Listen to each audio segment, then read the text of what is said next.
John and I had been planning our podcast, Connect and Power, for many, many months. And everything about it was challenging, especially editing and trying to figure out the script. I honestly felt defeated, frustrated, and ready to give up. It even challenged our partnership. After we started working with Neil with 7 Million Bikes podcast, I can't describe the relief. We don't feel like failures anymore. The time Neil has taken to not only teach us, but his random texts and phone call support has been incredible. He's more than a mentor. He's become a friend, a huge supporter, and you'd be stupid not to use him. You'll become better because of his guidance, care, and love for his client success. We're so grateful. Thank you.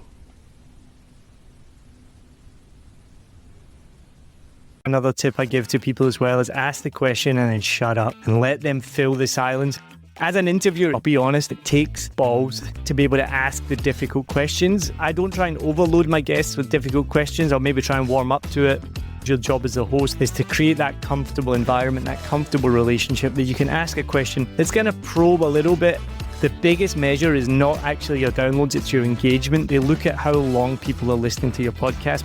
You can take that word podcast out of it. And then just, I would say, make your name as obvious as possible as to what your podcast does.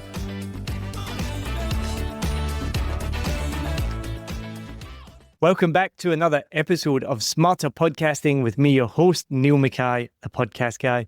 I started my first podcast in 2019 as a hobby, and it is now in the top 5% of podcasts worldwide. I then started 7 Million Bikes podcast, where we've now worked with hundreds of podcasts, produced thousands of episodes, helped with millions of downloads, and helped shows get to the top of the podcast chart. In this show, Smarter Podcasting, I share everything I've learned along the way, all my tips and my tricks and my failures and my mistakes. And I also talk to other people who have podcasts and who are experts in the field. And once a month, I also do a podcast audit for a brave soul who puts up the podcast for me to look into. So I'll look into their podcast, not for the content, because that's not my field of expertise. I'll look at the technical aspects of that podcast. My guest today faced a massive challenge in 2020 when he underwent neurosurgery. He was able to regain his fitness and actually competed in his first Ironman. He then created the Comeback Plan, a simple framework designed to help men. He now works full-time as a Director of Transformation and Change at BDO, Jersey in the UK. But his personal mission is to inspire meaningful change in other people's lives. And he obviously did that through the best way you can, through a podcast. He created Own It, the Comeback Podcast. My guest today is Tim Guest. Tim, thank you so much for coming on Smarter Podcasting. Hello, and thank you very much for having me. You are very, very welcome. I'm really excited to share your inspirational story and learn more about your podcast. I'm obviously massively passionate about podcasts. I think someone asked me a question lately, like, do you listen to podcasts? And I was like, I literally listen to podcasts pretty much from the moment I wake up to the moment I go to bed. I've abandoned music and I love music. There's something about podcasts that I think are incredible to be able to connect with people. But what inspired you to create a podcast after everything you'd been through? So what inspired me to get into podcasting? So it was actually a mutual contact of ours, Michelle O'Brien. So Michelle and I worked together a long, long time ago, mid-2000s, I believe, in Manchester. We stayed in touch online, and Michelle's podcast, The Upward Spiral, was actually what inspired me to give up alcohol on my own kind of journey. I reached out to Michelle and said how beneficial her podcast to me was, talked a bit about my story, and she said, hey, come on my podcast. So I did. I found the experience almost therapeutic in a way, talking about my challenges and my struggles and kind of how I came back from that. And I thought, I want to do this as well. Not for fame, not to make money, but kind of as a tool to kind of, just help others, particularly men. My demographic is men in their 40s and 50s. So just, offering something to help people to kind of regain their fitness was my inspiration for doing it. Amazing. I love that. And podcasting is such a small world because I've actually done an audit for Michelle, which you may or may not have listened to. So that's really exciting. Well, let's get into it. So I always ask the same questions of everybody right at the start so we know what we're dealing with. So what equipment do you record with? So I use riverside.ai. I think it's riverside.ai, but it's called Riverside anyway. So it's a really cool recording studio. I've got a Yeti Blue microphone. I've got a Logicam HD Pro webcam and these headphones as well. Nice. And how do you do your editing? So I do all my editing myself. I do it within Riverside. So Riverside's really cool. I did some editing many years ago when it was sound wave editing. But this new, so Riverside records both audio channels as a separate stream. So you can edit each individual person's what they're saying just by highlighting the words and chopping them out and things. I had one guy actually who used the phrase, literally after almost everything. And then when I heard it back, I was like, oh, that's, yeah. And I was just able to highlight them all and remove them all. So, yeah. Awesome. Yeah. So I started off with GarageBand, which was just waveform. And I loved it at the time, obviously, because it was a new skill. But then it became pretty laborious and it's quite difficult. You can't really see what you're editing. So it's kind of, for people who don't even know what I'm talking about, because most new podcasters these days would use like a text-based editing service like Riverside or The Script. You can see what people are saying, so you know what to cut. Like you're saying, oh, I could see people saying, Whereas with GarageBand, you didn't know what was coming, so you would hear the and you're like, all right, I got to go back, cut it. Then you listen, oh, there's another one, I got to go back, cut it. And it takes like a long time. So that's good. I know Riverside is really good as well. My next question is, what is your podcast niche? So podcast niche is men in their 40s and early 50s who are maybe a little bit stuck in their life. They may have once been fit when they were younger. They then got bogged down in midlife with work and family and really, neglected their self-care and who are looking to kind of redefine their purpose in life. Awesome. Love it. I love that you have a specific niche. Now, what makes your podcast different than the other 250,000 podcasts that are published every week? Well, I haven't listened to all 250,000, so I couldn't say for definite. But I think what I like to think makes mine different is that it's real men sharing real stories with real tips for how they've improved their lives. And it's relatable. It's not someone who's, elite athlete, who's some god up on a pedestal. It's real men, just like you and I. Awesome. And what is the goal of your podcast? I'd like to grow the audience following. And I'd like to be, a globally recognized podcast for supporting men in my particular niche market. My viewer numbers or my download numbers, each podcast has had around about 1,000 views. I've got just over 7,500 downloads now, which, considering I've not really pushed it that much, I think is quite incredible. But I'd like to go more than that. I'd like to be getting 7,000 a month. Now, I think you may be able to answer this, or maybe you've slightly answered it already, but what lessons or values do you want the listener to come away with at the end of each episode? I'd like people to feel inspired, that they can make a change in their life, to think, I like to follow a format. We talk about what's the problem, and it's a relatable problem. We then talk about, how the person fixed their problem, and then we break it down into usable chunk that the user can go and take away. And it would kind of be inspiration and people to kind of have a plan to make the first step to change their own life. Love it. And you've clearly given a lot of thought to this by your answers to these questions. So that probably is why you're getting so many downloads. That is amazing. Yeah. So do you realize what those download numbers mean? Because I know that's a big question that people always ask. The answer probably no. So I use Buzzsprout, and it gives quite detailed analytics of who's downloaded and where they're based, countries and stuff. But it doesn't tell me how long people are listening for example. So I don't really get much feedback from it other than just, you've had 10 downloads today or 50 downloads and it's like, great, but that's all I know.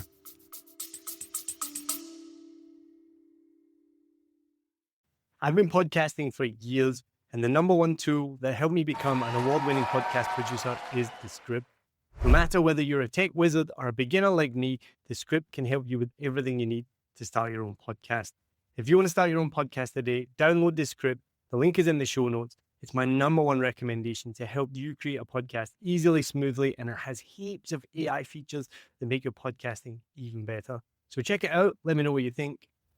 Let's get back to the episode. Well, I'll tell you right now, 1,000 downloads per episode is huge. Did you know that? No? Okay. Wow. It's absolutely massive. So let me just quickly look. I always refer to the Buzzsprout gives you global stats. It's buzzsprout.com/stats. And if you get 1,000 downloads in the first 7 days of an episode, you're in the top 5% of podcasts in the world. Wow, I didn't realize that. Yeah, so you are doing incredible. And from your answers to the questions, that I was like, it shows that you know what you're doing. So that is amazing. So well done on that. So I hope this audit is going to help you, because you get bigger numbers than I've ever had in terms of weekly downloads.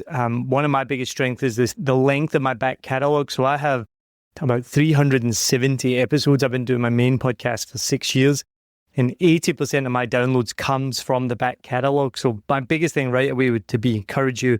I know you're going to start season 2 soon. Is just keep on going, because you will keep building that back catalog. Your download numbers will just go up and up and up, and start to look at the total downloads per week, not just per episode, because people will go back and find that. So that's amazing. So I did look at your podcast. Obviously, I've gone through it.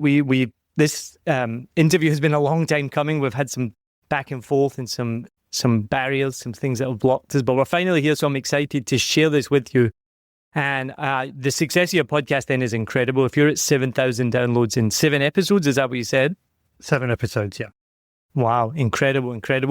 So the advice I'm giving you is based on, I always tell people, like, I'm just going to give you the knowledge that I've learned along the way and shared. It doesn't mean that it's right, but hopefully what I will share with you today will help take your podcast to another level for season 2. So let's get into the first thing, the show name. One of the biggest things about the name that I noticed is that it doesn't say what it's about.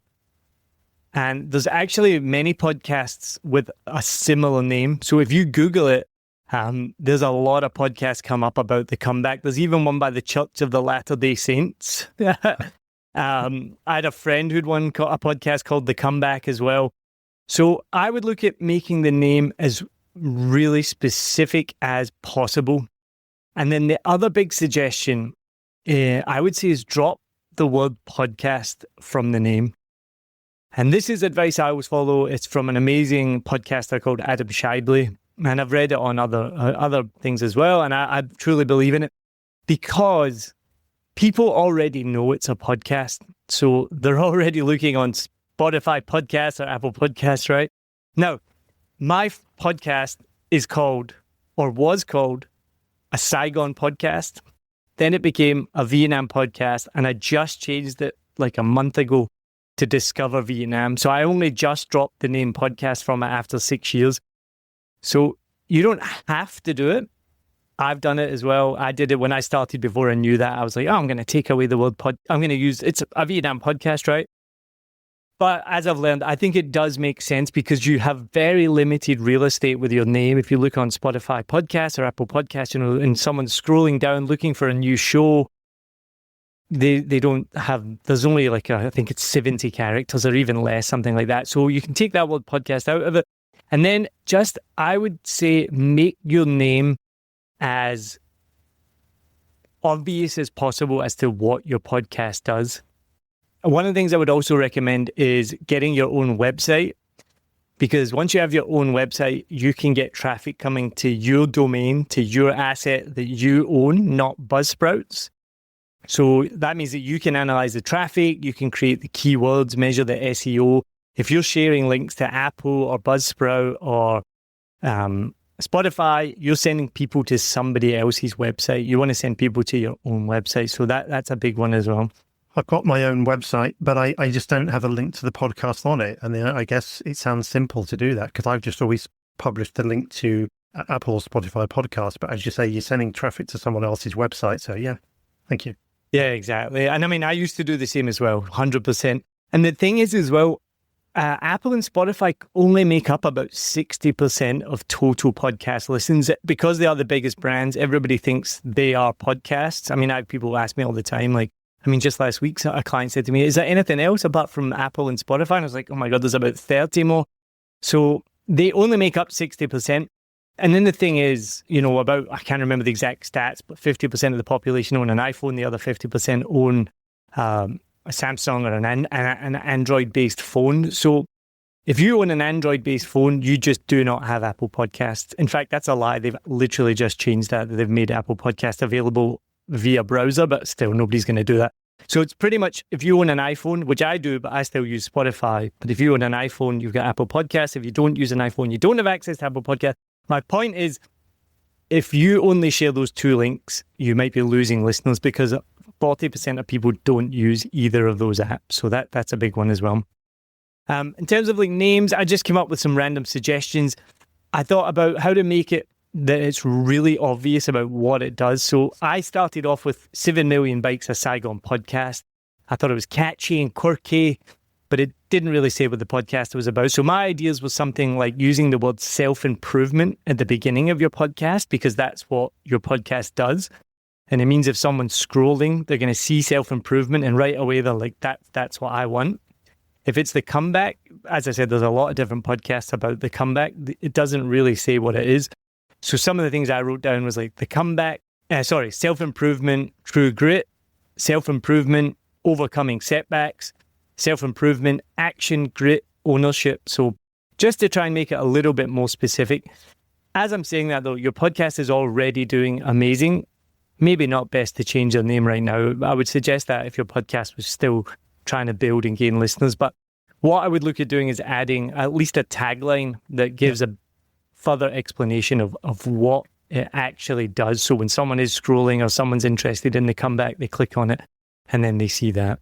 Cool. The other thing I was looking at was the show artwork. So when I looked at the artwork, I thought the text was too small and too thin, because 70% of people listen to podcasts on their mobile phones. And I think it might even be higher than that. So you have to remember this, the artwork on a mobile phone is tiny. I mean, you can barely see it anyway.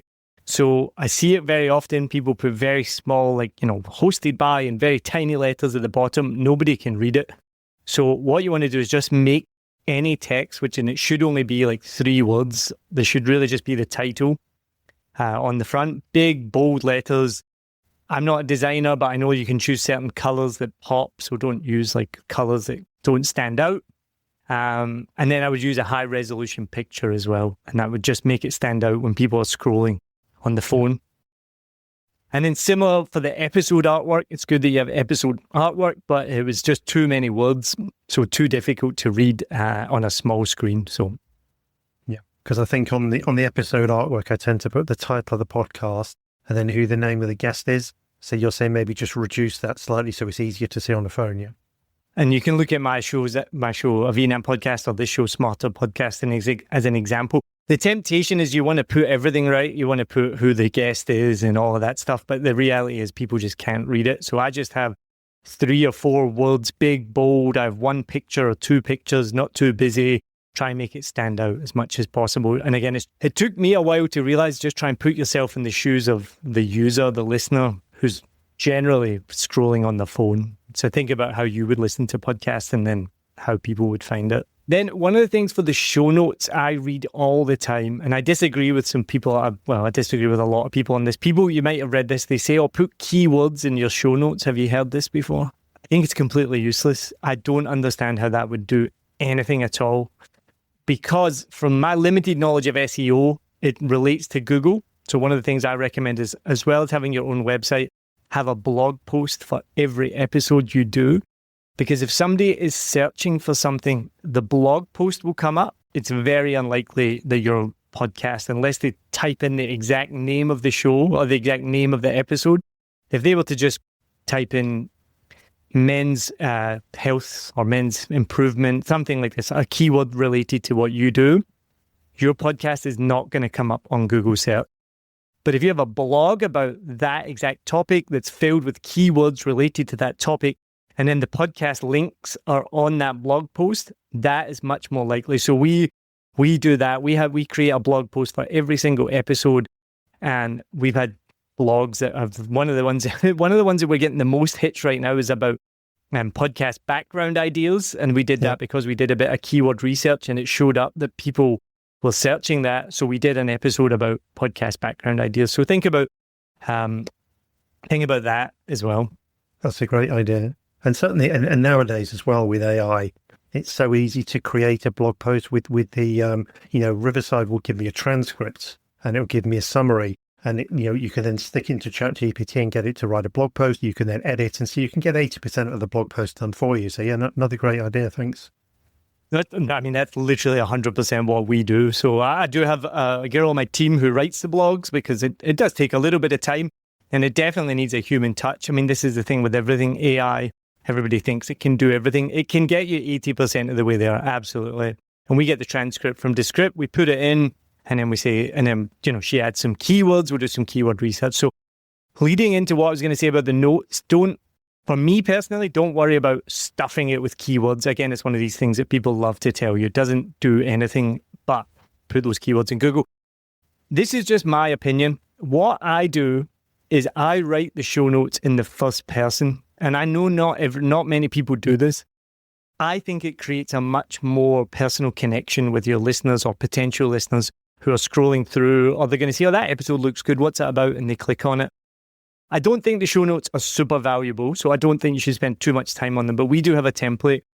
Our template is the first line. And again, thinking about when people are scrolling on an app, the show notes, they literally maybe can see like the first line. Like, let me double check right now. Let me look on my Spotify just to see what.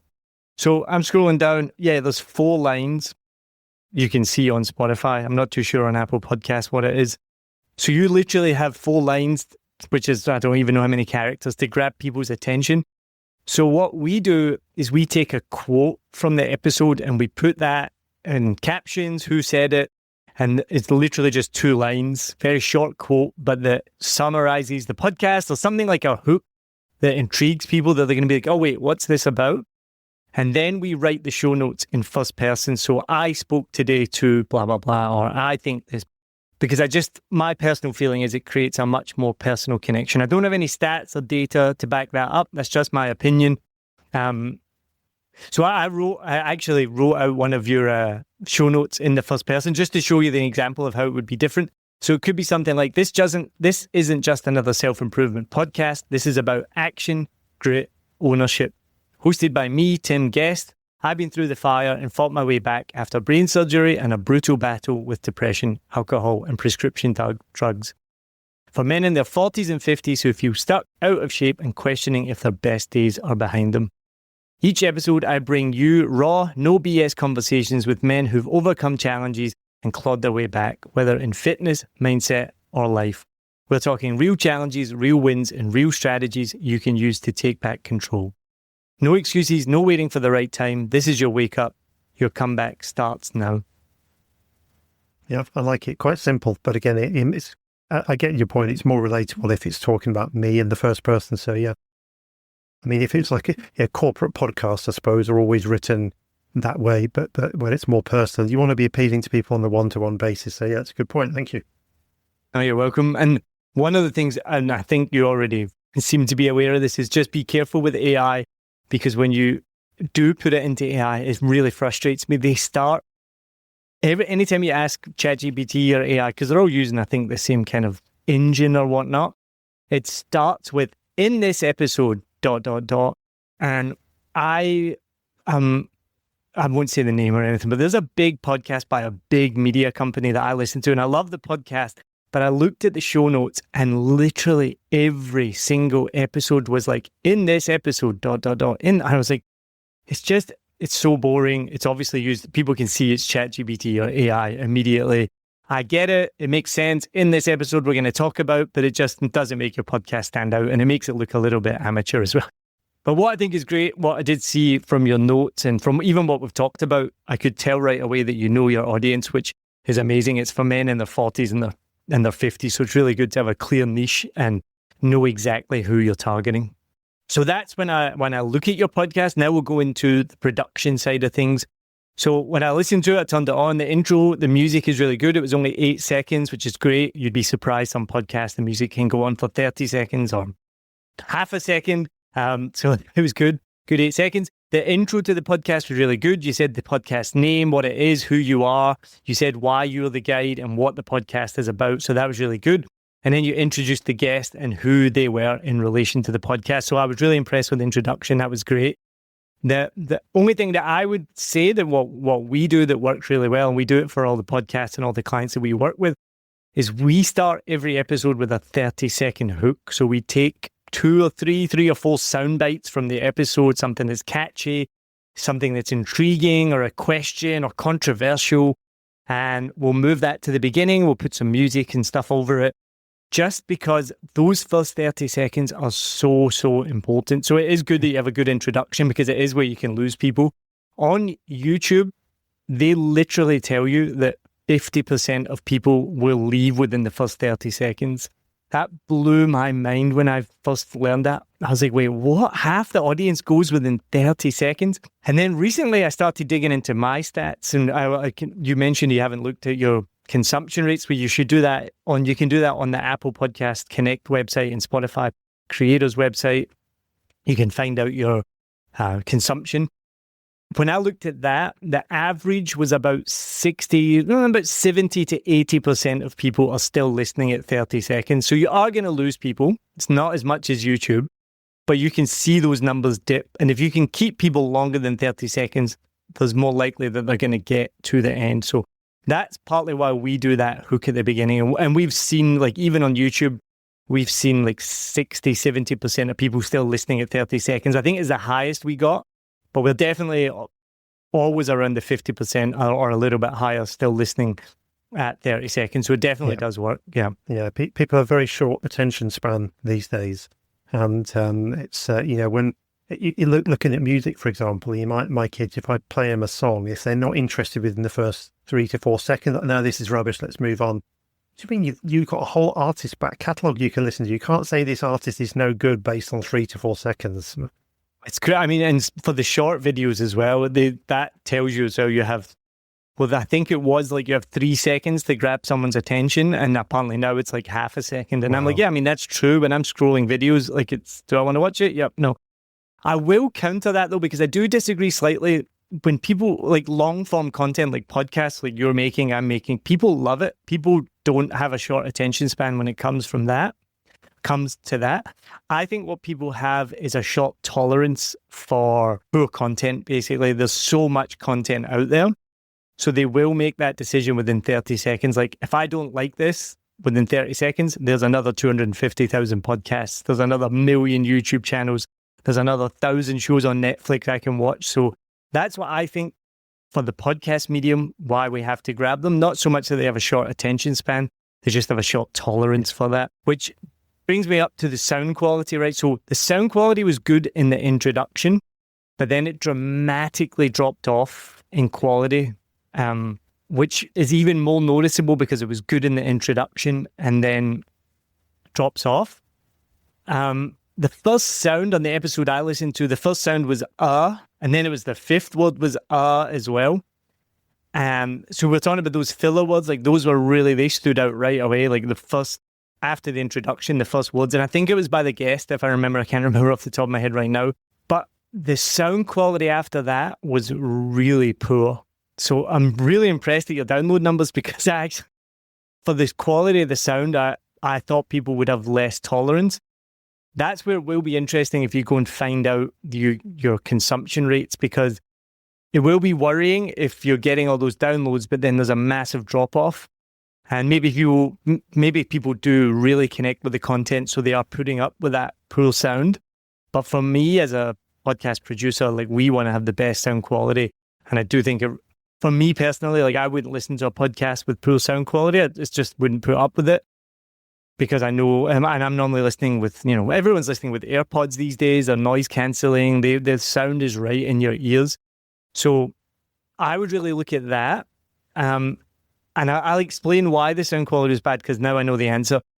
There was also as well something that really puts me off. There was a lot of mouth noises, like, immediately. So if you've got the gain up too high, or you or the guest haven't maybe drunk some water, if your mouth is dry, you can really hear those mealy mouth noises, which make me a bit nauseous, to be perfectly honest. So that, like, really put me off.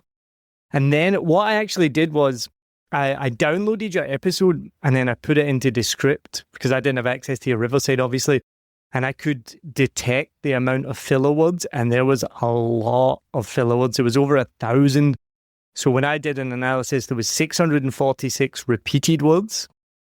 Was said 150 times, 151, 150, so 31, and then it kind of went down a little bit as well. And actually, I'll show this on the video if anyone's watching this on YouTube. I won't be able to show you right now, but I'll send you the picture. I did a screenshot of the text, and you can see how much filler words were used. It's like, the start of it was, hello, welcome to Luke Jones. Oh, sorry, it was you. It wasn't your guest. For those of you that don't know, Luke is a husband, father, and it goes on as well, and a lot of you knows as well. So I didn't spend a lot of time on it, but I just automatically removed all the filler words just to see what it did. It removed 10 minutes from the episode just by doing that. What it does for that just makes it flow better. I know we are talking about people have less time these days. If you can take out 10 minutes of your episode, but make it more to the point, sharper, better, it's going to just make for a much, much better podcast, obviously. And then, so as a host, as a producer, I would just work on getting the sound better. It will really help with the quality and the professionalism of the show. One of the big tips I always give to people about interviewing is try and avoid open questions. It's really difficult. I was a stand-up comedian as well, and that's something I learned from stand-up comedy. If you talk to the audience, don't give them an open question because you'll be sitting waiting there for them to answer you. Just ask direct, pointed questions, yes or no, or something that you know, where are you from? Do you agree with me? Yes or no, not something that they then have to think about. And try and avoid like repeated, redundant phrases. So things like, before we get into it, just get into it, I think I've written down here, I don't know if you actually said this, but I think an example would be, I don't think you did say this, but for an example would be, so anyway, before we get into it, just give us a quick background. Actually, I think you might have said that. So just look out for things like this. It's just something as an interviewer, I didn't do it in the beginning, and it's something I've gotten better at over the years, is just ask pointed, direct questions, direct to them. Yeah. So with the questioning, so what I find works well to actually get more information out of people is the open questions. So, Luke, talk me about your struggles with alcohol.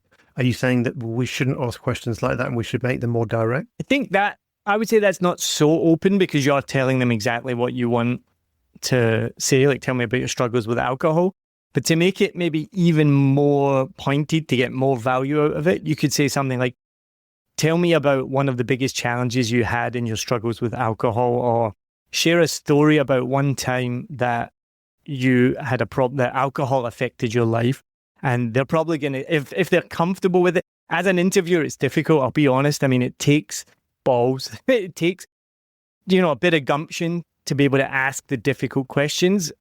I don't try and overload my guests with difficult questions. I'll maybe try and warm up to it. I try and do all my episodes when I do a Vietnam podcast that I'm going to ask at least one challenging question, and I've never had any negative feedback. I've never had anyone say, I don't want to answer that. Normally we have a good enough relationship, which again is your job as a host, is to create that comfortable environment, that comfortable relationship that you can ask a question that's going to probe a little bit. And, you should prep them. They know what they're getting onto the podcast about, so they're kind of prepped. But you can say, we're going to explore some deep topics in this podcast. Are you okay with that? Are you comfortable with that? So that when you do ask a question that is going to really get to the deep stuff, that they're going to be comfortable with it. Yeah, cool. And give them time to answer. I mean, this is one thing. I'm not a professional interviewer, but, I was taught questioning techniques as part of in recruitment, many years ago. And it surprises me the amount of professional interviewers you hear on radio and TV that answer their own question. They'll be like, so Luke, tell me about your struggles with alcohol. Did it affect your family? What did your kids think of you? Did it affect your job? It's like, shut up, let them answer the question. 110%. I forgot to even mention that. That's another tip I give to people as well, is ask the question and then shut up and let them fill the silence. And it's something I learned from comedy as well. It's really difficult. It's challenging. And I think that's why some interviewers, they fill that silence because they don't want to wait. The other beauty of editing is that if you give them that time to think, I never leave more than 1 second of empty space when I'm editing. So if they think for 5-10 seconds, you can just cut it out afterwards as well. Another thing I listen to, I always look out for crosstalk. So when there's two voices competing at the same time, and there was none of that on your podcast, so that was great. It's just something we kind of mentioned earlier, a podcast like a one-on-one relationship with the person listening.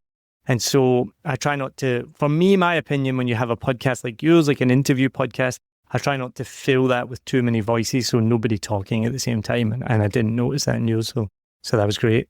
Then to finish up, the link. So then at the end of your podcast, you always need a call to action, and you want to link this to the goal of your podcast. So for you want to get more people to listen to it. Your CTA, your call to action is pretty simple. Subscribe, share, don't miss an episode, turn on the notifications, like things like this. I've gone back and forth whether it's worthwhile doing that, but the data shows it is worthwhile doing it, because just giving that reminder to people. And I only just started turning on notifications recently for podcasts that I like, and it's the best thing I ever did, because I literally get a notification, new episode, and I'm like, it's crazy. I will listen to it almost right away. My favorite podcast is The Rest is Football. I'm a big football fan.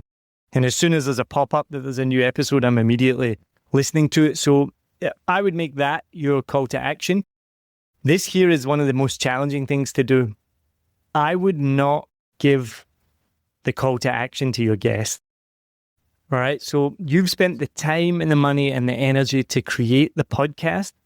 Don't then give it to someone else. And it's challenging in the beginning, because we all listen to podcasts where they say, oh, well, tell everybody your LinkedIn or your website, or where can they find you? One story I heard about was the guest did a similar job to the host. I can't remember the exact niche. So then the host was having people contact him, asking for the guest's contact details. And he's like, oh my God. So you're selling your services, right? And I know you're not selling services and things like this. So for your podcast, I guess it's not the end of the world, but you really do want to just have one clear call to action that you want people to do. And for you, I think that should just be follow, subscribe, share the podcast with other people, share the podcast with other men in their 40s and 50s. I think that would be the best thing to do in it. I would do it that you don't promise it to your guest. If you don't tell them, don't say, oh, come on my podcast so we can share your LinkedIn or whatnot. Just don't offer it, and then just don't do it. And then they won't say anything. They won't be like, oh, you didn't share my thing. You've just given them an hour of free airtime. And then my last thing is, I would end your podcast semi-abruptly, because I learned this from a well-known YouTuber, or he runs YouTube channels. It's for the way I believe that even Apple promote podcasts or show it to more people. Spotify is probably the same as well. The biggest measure is not actually your downloads, it's your engagement. They look at how long people are listening to your podcast, because, if you have 100,000 people listen to it, but then after 30 seconds, there's only 1,000 left, they're going to be like, okay, this is not good content, right? I'm not saying that's yours. I'm just saying as an example. And then what I learned is, if you signpost the end of the episode, if you're like, oh, one more question, or this is my last question, or one of the things that frustrates me when the credits come up and then it's like, our executive producer is blah, blah, blah. You always just skip that, right? You never listen to it. So what that does is it just drops off the engagement basically, right? And then overall the algorithm or whatever technology it is can see that they don't know that why that's happening. They just see that your engagement has dropped. And so it affects your overall engagement rate. So they advise that you just, without being rude, just end the podcast quickly and swiftly so that the listener doesn't know that it's about to happen. So Tim, I'm going to do that right now. Thank you very much for coming on Smarter Podcasting and being a guest. Remember, if you like this episode, then please rate, review, subscribe, share, turn on the notifications. And the best thing that you can do is share it with somebody else who wants to make the best podcast possible. And if you want to work with me and 7 Million Bikes podcast, then go to 7millionbikes.com and book a call with me, and I'll be happy to share with you how we can help you make the best podcast possible. Tim, thank you so much for coming on Smarter Podcasting. I'm excited to see how this can help your show grow even bigger than it already is. Thank you. Really appreciate it. I wanted to share with you about one of my favorite affiliate partners, and that is Fiverr. I've been using Fiverr for years for everything from ordering YouTube thumbnails to keyword research, writing podcast articles, even to Canva designs and thumbnails and more. So whether you're a budding entrepreneur, a podcaster, or anyone in between, Fiverr has got you covered. It really is the go-to platform if you want to find freelancers offering a massive range of services to help you on any project. Maybe you need a stunning new logo or just a short animation. Whatever you need, you can find it on Fiverr. What I love the most is how easy Fiverr makes it to connect with talented freelancers from around the world, all at prices that will fit whatever your budget is. Plus, with Fiverr's secure payment system, you can trust that your transactions are safe and secure.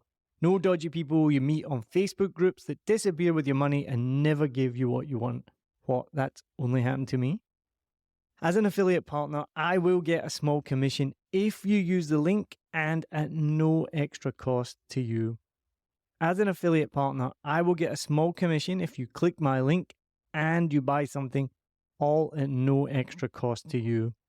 And best of all, you will be directly supporting the making of this podcast that you're listening to for free, but it is not free to make. So why wait? Head over to somewhere that you've probably never been before. It's called the show notes. So whatever app you're listening in, if it's Spotify or Apple Podcasts or anything at all, head to the show notes, click on my special link, and then you can browse thousands of gigs ready to help you with your next project.